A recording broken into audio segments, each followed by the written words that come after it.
रोज की तरह हाईवे किनारे ड्यूटी पर बैठा सिक्योरिटी गार्ड देखता है कि एक लेडी लगभग 2.5-3 साल की बच्ची को स्कूटी से एक ऐसे कच्चे रास्ते की तरफ ले जा रही थी जहां ना कोई आबादी थी और ना कोई मकान।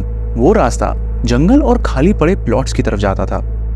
अभी तक तो सब नॉर्मल था, लेकिन ये क्या, आधे घंटे बाद वही लेडी उसी रास्ते से वापस तो आई, लेकिन अकेले। वो बच्ची अब उसके साथ नहीं थी। उस सिक्योरिटी गार्ड के मन में कुछ खटका। कच्चा और सुनसान रास्ता, यहाँ तो कोई आबादी भी नहीं है, तो ऐसी जगह लेडी अपने बच्चे को लेकर क्यों गई, और लेकर गई तो उसे ऐसी जगह छोड़कर वापस अकेले क्यों जा रही है। दिल में उठते इन्हीं सवालों से उलझे उस सिक्योरिटी गार्ड को पहले तो लगा कि उसे धोखा हुआ होगा, पर फिर भी जब मन नहीं माना तो वो कंफर्म करने के लिए उस तरफ चल दिया। वो उस कच्चे रास्ते पर बामुश्किल 30-40 मीटर चला था कि मिट्टी पर बने बच्ची के पैरों के निशान देखकर उसके रोंगटे खड़े हो गए। आखिर आधे घंटे के अंदर बच्ची कहाँ गायब हो गई थी? क्या उसे कोई वहां से ले गया था या फिर कोई बड़ी अनहोनी हो चुकी थी?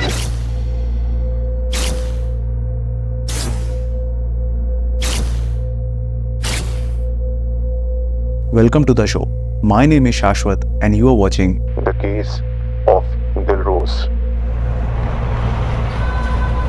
लुधियाना के शिमलापुरी में हरप्रीत सिंह की फैमिली, जिसमें उनके फादर, वाइफ और 2 बच्चे, बड़ा बेटा अमरप्रीत और 2.5 साल की बेटी दिलरोज हंसी खुशी रह रहे थे। दिलरोज सबसे छोटी और घर में सबकी दुलारी थी। हर कोई उससे बेहद प्यार करता था। लेकिन 28 नवंबर 2021 को कुछ ऐसा हुआ जिसके बारे में परिवार ने कभी सपने में भी नहीं सोचा था। दिलरोज दोपहर को अपने ही घर के बाहर खेल रही थी।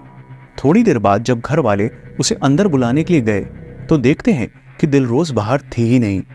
वो मोहल्ले के सभी बच्चों से पूछते हैं, अगल बगल के घरों में पता करते हैं, बट दिलरोज कहीं भी नहीं मिलती। वक्त बीत रहा था और चिंता बढ़ रही थी। 1 घंटा बीत जाता है लेकिन दिलरोज का कहीं पता नहीं चलता। दिलरोज पहले भी बाहर खेला करती थी, लेकिन ऐसा पहली बार हुआ था। आखिर वो कहाँ गायब हो गई थी? हरप्रीत सिंह खुद पंजाब पुलिस में हेड कांस्टेबल थे और उस वक्त ड्यूटी पर थे जब घर से उनके पास फोन आया कि दिलरोज काफी देर से मिल नहीं रही है। हरप्रीत सिंह को तुरंत लग गया कि सिचुएशन काफी सीरियस है, इसलिए बिना देरी किए उन्होंने फौरन अपने पुलिस स्टाफ को इन्फॉर्म किया। हरप्रीत की पूरी फैमिली और आस पड़ोस के सभी लोग दिलरोज को खोजने में लगे हुए थे। पुलिस की एक टीम घर पहुंचती है और दूसरी आसपास के सीसीटीवी फुटेज सर्च करना शुरू करती है। उन फुटेजेस में से एक ऐसी फुटेज पुलिस के हाथ लगती है जिसमें एक लेडी स्कूटी पर दिलरोज को ले जाती दिख रही है और वो दिल्ली अमृतसर हाईवे की तरफ मुड़ी है। पुलिस आगे की और फुटेज खोजने में जुट जाती है, लेकिन इसके आगे की उन्हें और कोई सीसीटीवी फुटेज हाथ नहीं लगती। पुलिस की ये टीम भी अब हरप्रीत के घर पहुंच जाती है, लेकिन घर आकर पुलिस वाले शॉक्ड रह जाते हैं। ये क्या, सीसीटीवी फुटेज में जो लेडी दिखाई दी वो तो उनके घर पर ही थी और परिवार वालों के साथ उतनी ही परेशानी, उतनी ही चिंता के साथ दिलरोज को ढूंढ रही थी। उस लेडी का नाम नीलम था और वो हरप्रीत के पड़ोस में ही रहती थी और फुटेज में वो लगभग 2:20 पर दिलरोज को ले जाते दिखी है। दिलरोज की फैमिली ने भी बताया कि खुद नीलम के बेटे ने पूछने पर बोला था कि दिलरोज को मां लेकर गई है, लेकिन जब उन्होंने नीलम को कॉल करके पूछा तो उसने इनकार कर दिया था।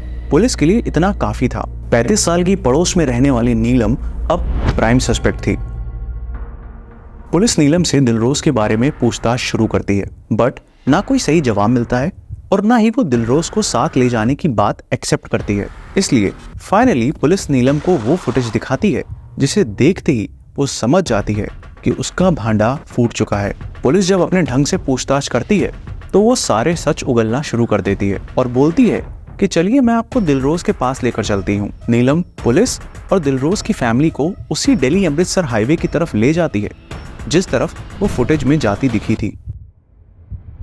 बच्ची की टाइमली मिसिंग रिपोर्ट दर्ज होना, कम समय में ही सीसीटीवी फुटेज का मिल जाना और बच्ची को ले जाने वाली लेडी का पकड़ा जाना, सब कुछ इतना समय रहते होने से पुलिस एक सेंस ऑफ रिलीफ में थी कि बच्ची फाइनली मिल ही गई।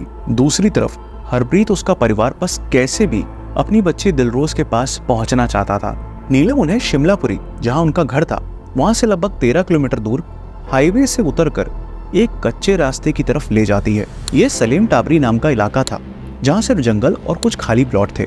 मुश्किल से 50 मीटर की दूरी पर नीलम वहां पर एक खाली प्लॉट की तरफ इशारा करती है। आगे जो होने वाला था वो सभी के लिए बेहद डरावना था। नीलम ने जिस तरफ इशारा किया था वो प्लॉट की जमीन पर मिट्टी का छोटा सा ढेर था, जो एक ताजे खुदे गड्ढे के भरे जाने पर बन जाता है, और उसी के पास दिलरोज के जूतों के निशान थे। सभी का दिल चीख उठा, पर मानो आवाज ना निकल पाई। पिता बदहवास अपने हाथों से मिट्टी हटाने लग जाता है। थोड़ी सी मिट्टी हट पाई थी कि हरप्रीत का हाथ दिलरोज के हाथ से टकराता है। दरअसल नीलम ने उस मासूम दिलरोज को जिंदा ही गड्ढे में दफन कर दिया था। दिलरोज के सिर पर चोट और मुंह में मिट्टी भरी हुई थी, लेकिन बॉडी गर्म थी और सांसें अभी चल रही थी। सभी लोग उम्मीद के साथ दिलरोज को डीएमसी हॉस्पिटल लेकर भागे, लेकिन अफसोस हॉस्पिटल पहुंचने से पहले ही नन्ही दिलरोज इस दुनिया से जा चुकी थी।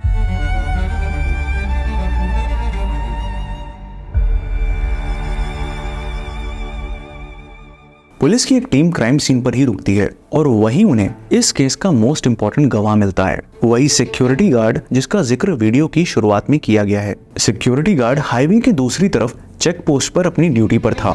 पुलिस को देखते ही उसे लग गया कि शायद वो उस बच्ची के सिलसिले में ही आए हैं। वो पुलिस को वो सब कुछ बता देता है जो भी उसने देखा था। वो जानकारी तो देता है, लेकिन अफसोस भी करता है, क्योंकि पुलिस वाले बोल रहे थे कि अगर वो लोग 10 मिनट पहले भी पहुंच जाते तो शायद वो दिलरोज को बचा लेते, क्योंकि उस वक्त तक बच्ची जिंदा थी। गार्ड ने बताया कि जब वो खुद प्लॉट पर आया तो बच्ची के पैरों के निशान बने हुए थे। ये देखकर उसने चेक पोस्ट पर 2 अधिकारियों को इन्फॉर्म किया, उनके साथ प्लॉट पर वापस आया और सबसे पहले आसपास देखना शुरू किया। उसके दिमाग में था कि कहीं ऐसा तो नहीं कि बच्ची को लेडी ने बेच दिया हो, लेकिन ऐसा होगा इसका उसे बिल्कुल भी अंदाजा नहीं था। अब बाकी था वो सबसे बड़ा सवाल कि ऐसी क्या वजह रही होगी जिसके चलते नीलम ने मासूम दिलरोज की जान ले ली। हरप्रीत सिंह के परिवार के लिए नीलम शायद वो आखिरी शख्स होती जिस पर उनको शक जाता, और यही हैरानी आसपास के लोगों को भी थी, क्योंकि वो न सिर्फ उनकी पड़ोसी थी बल्कि उसके खुद के 2 बच्चे थे। दिलरोज भी नीलम को बुआ बुलाती थी। जब पुलिस ने नीलम के बयान दर्ज किए तो उसका मोटिव ऑफ क्राइम हैरान करने वाला था। एक तरफ जहां हरप्रीत सिंह का भरा पूरा परिवार था, उनकी फाइनेंशियल कंडीशन भी अच्छी थी, वहीं दूसरी तरफ नीलम का डिवोर्स हो चुका था और वो अपने दोनों बच्चों को लेकर अपने माँ बाप के साथ रहने लगी थी। हरप्रीत सिंह के दोनों बच्चों अमरप्रीत और दिलरोज को घर, आस पड़ोस, मोहल्ले सभी बहुत प्यार करते थे। कभी उनके लिए कोई मिठाई लेकर आता तो कोई चॉकलेट और खिलौने।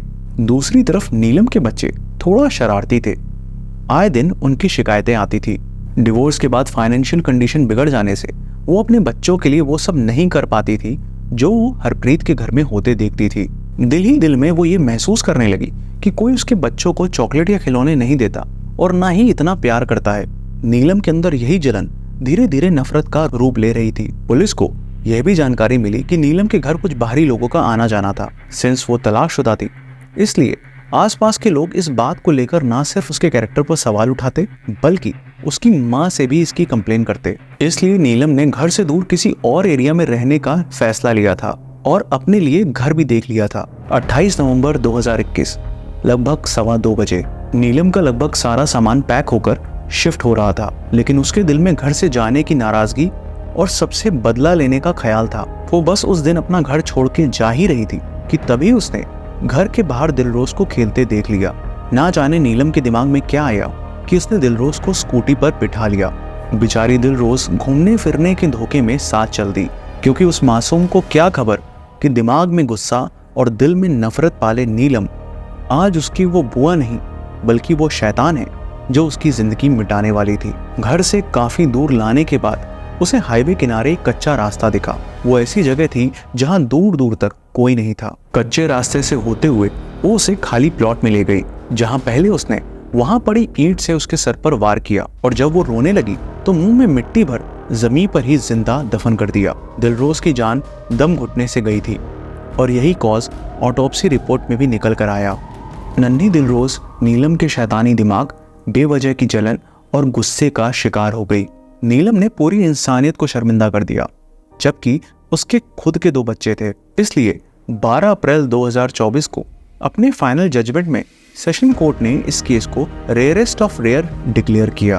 कोर्ट ने इसे क्रूएल एंड क्रिमिनल माइंडसेट के साथ किया गया एक प्री प्लान मर्डर मानते हुए नीलम को फांसी की सजा सुनाई। फांसी की सजा सुनते ही नीलम कोर्ट में ही रोने गिड़गिड़ाने लगी। वो अपने दोनों बच्चों का हवाला देने लगी कि उनकी परवरिश कौन करेगा। अपने बच्चों की नीलम को इतनी फिक्र थी, लेकिन उसे इस बात का अफसोस नहीं था कि उसने खुद किसी के बच्चे को मार दिया था। अपने बच्चे को खोने से ज्यादा दर्द इस दुनिया में और क्या ही होगा। और वही दर्द लिए दिलरोज के पेरेंट्स ने फाइनल जजमेंट के बाद अदालत का शुक्रिया अदा किया। इस केस से 2 बातें हमें सीखने को मिलती हैं। पहला ये कि अगर आपको कोई भी अनयूजुअल एक्टिविटी होते दिखे एंड आपके इंस्टिंक्ट्स कुछ सिग्नल कर रहे हों तो उसे इग्नोर ना करें, क्योंकि क्या पता हमारी छोटी सी अवेयरनेस किसी की जिंदगी बचा ले। इस केस में अगर सिक्योरिटी गार्ड घबराने की बजाय थोड़ी सी अलर्टनेस दिखाता और जब नीलम बच्ची को लेकर उस सुनसान रास्ते गई थी तभी पहुंच जाता तो शायद दिलरोज को वक्त रहते बचाया जा सकता था। दूसरा पॉइंट ये है कि अगर आपके घर में बहुत छोटे बच्चे हैं तो प्लीज उनको अनअटेंडेड ना ही छोड़ें, क्योंकि अब वक्त वैसा रह नहीं गया है और हमेशा देखा गया है कि विश्वासघात वहीं होता है जहां विश्वास होता है, और यही एक शाश्वत सत्य है। तो ये था आज का केस। अपना ख्याल रखें और राउंड को सब्सक्राइब कर हमें सपोर्ट करें। जल्दी मिलते हैं अगले केस के साथ।